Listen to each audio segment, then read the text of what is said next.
Olá! Você quer crescer na graça, no conhecimento, para ter uma vida abundante? Vem comigo! Eu sou o André Nasky e hoje vou compartilhar com vocês uma mensagem da Bíblia, da Palavra de Deus, acerca de um assunto muito importante.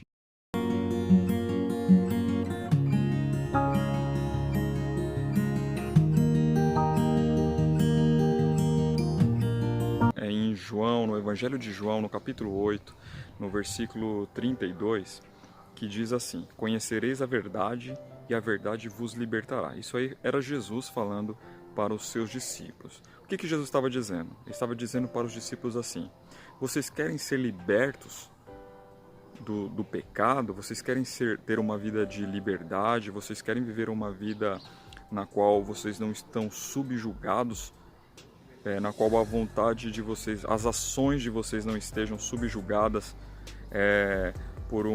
pelo mal ou por algo que vocês não queiram realizar?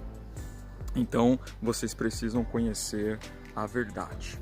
Então a única coisa que pode libertar a gente é conhecer a verdade. No próprio livro de João, Jesus ele faz uma declaração importante. Eu quero perguntar para você: tá bom, mas o que é a verdade? Jesus ele responde, Em João, no capítulo 14, versículo 6, Jesus fala assim: Eu sou o caminho, a verdade e a vida.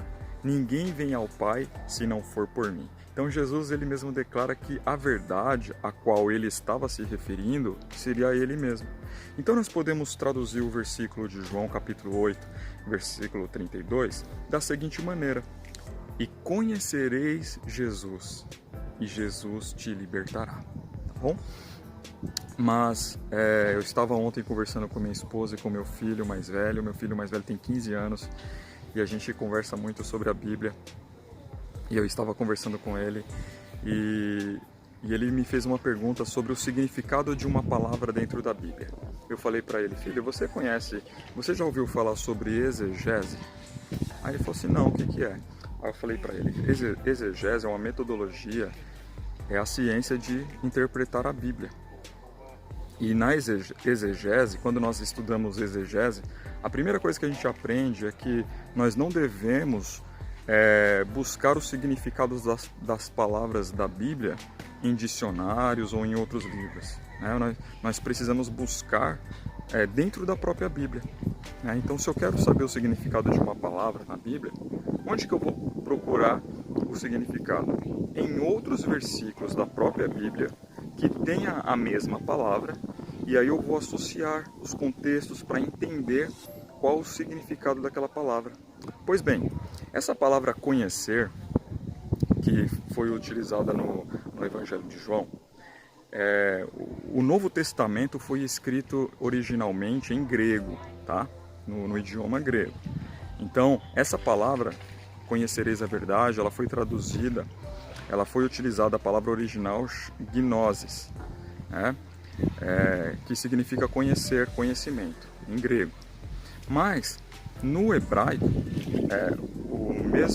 a mesma palavra no hebraico é traduzida para o original hebraico como iada. Então, no Antigo Testamento, que foi escrito em hebraico, a palavra utilizada para se conhecer é iada. E o que acontece? Quando você começa a estudar na Bíblia a palavra conhecer, você começa a entender que o conhecer tem diversos níveis. Você pode conhecer de uma forma mais superficial, você pode conhecer de uma forma apenas intelectual, mas você pode também conhecer de ter experiência, você pode conhecer na prática. E aí vai uma pergunta: por que tanta gente se diz que conhece a Jesus, mas não consegue se libertar dos seus pecados?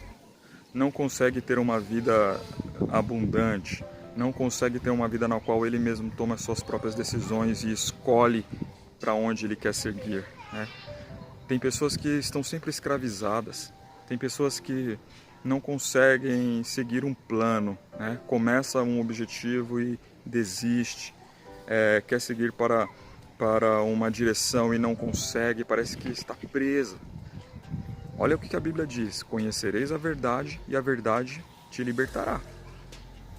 Então, é porque muitas vezes a gente conhece Jesus de uma maneira muito superficial. Você sabe que eu pastoreei uma igreja por muito tempo lá no Grajaú, no extremo sul da capital de São Paulo, e durante 14 anos. E ali a gente andava pelos bairros falando de Jesus para as pessoas, e às vezes eu chegava em algum lugar onde tinham pessoas ali praticando alguns delitos, crimes, e a gente ia falar de Jesus para elas. E eu chegava para eles e falava assim: você conhece Jesus? Ele falava assim: conheço. Conheço Jesus, minha mãe é crente, eu ia para a igreja quando eu era pequeno, agora estou aqui no mundo do crime. Se você for na penitenciária e perguntar: você conhece Jesus? A maioria vai responder que sim, que conhece. Todos os lugares que você for, se você perguntar: você conhece Jesus? As pessoas vão responder que conhece. Mas eu quero fazer uma pergunta um pouco diferente. O quão você conhece a Cristo? Qual é o nível de conhecimento que você tem de Cristo? Isso que vai determinar se você será livre ou não. Quando Jesus ele fala de conhecer a verdade, ele está falando de conhecer no sentido de experimentar, no sentido de ter um relacionamento, no sentido de estar junto com Ele no dia a dia. Então, porque muitas vezes nós dizemos que conhecemos a Jesus porque sabe, Jesus é o Filho de Deus, aquele que morreu na cruz, o Salvador. Mas eu nunca parei para falar com Jesus. Eu nunca tirei um tempo do meu dia para orar, para falar com Jesus, para ter um relacionamento, para parar para ouvir a Jesus. E isso é importante. Isso é importante para nós. É importante porque é isso que vai nos dar segurança, é isso que vai nos dar confiança de ter esse relacionamento com Cristo. Quando buscamos o significado da palavra conhecer no Antigo Testamento, a palavra iada, eu encontrei um versículo lá em Jeremias, no capítulo 22, versículo 16, muito interessante, na qual o profeta Jeremias, ele fala assim, acerca do rei Josias: julgou a causa do aflito e do necessitado, por isso se sucedeu muito bem. Porventura não é isso conhecer-me? Olha só, para Deus, o que Ele considera que é a gente conhecer a Ele? É quando nós começamos a ter, primeiro, um relacionamento com Ele, de conversar, de orar, de meditar, de ouvir o que Deus ele tem para falar conosco. E segundo, começar a praticar a obra de Deus. E qual é a obra de Deus? A obra de Deus não é o que muitas religiões estão falando aí hoje.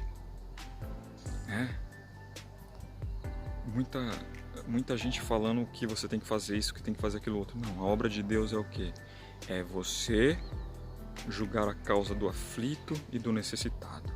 É você ajudar aqueles que mais precisam. É você, de alguma maneira, se preocupar com aquele que está passando por necessidade, por aquele que é menos favorecido. Então, quando nós começamos a conhecer a Deus, a gente começa a praticar a vontade de Deus. Começamos a praticar a obra de Deus. E foi o que Jesus fez. Quando Jesus ele passava numa determinada cidade onde tinha pessoas enfermas, ele parava. A Bíblia diz que ele sentia compaixão. Ele sentia compaixão, ele parava para curar, para orar, para prosperar a vida das pessoas. Ele via um paralítico na beira de um tanque que estava há 38 anos esperando por uma cura, mas ele não conseguia essa cura. Então Jesus ele chega naquele dia, ele fala: pega a tua cama e anda. Jesus se compadeceu daquele homem. Então, essa é a obra de Deus.